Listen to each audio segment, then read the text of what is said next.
எல்லாருக்கும் வணக்கம். மாதுளை மரத்தை பற்றி தான் நம்ம பார்க்க போகிறோம்.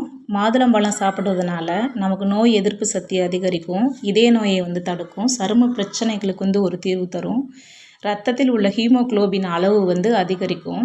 இப்போ இந்த மாதுளை மரம் வச்சு 1 வருஷம் ஆகுது. இது நான் ஊண்டி வைக்கலை, தானாக விதை விழுந்து, நான் வச்சுருந்த விதை தான் தவறி எப்படியோ விழுந்து முளைச்சிருக்கு.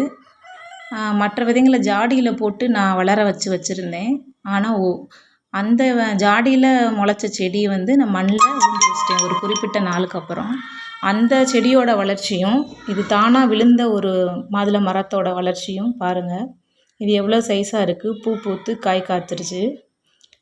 ஜாடியில் வச்ச மாதுளை மரம் இப்போ எப்படி இருக்குன்னு பாருங்கள். இதுவும் 1 வருஷத்து மரம் தான், ஆனால் இதோட வளர்ச்சி இப்படியே இருக்குது. ஜாடியில் ஒரு குறிப்பிட்ட நாள் இருந்தனால தானாக விழுந்த விதையோட மரத்தோட வளர்ச்சி காய்க்கு வந்துருச்சு. இப்போ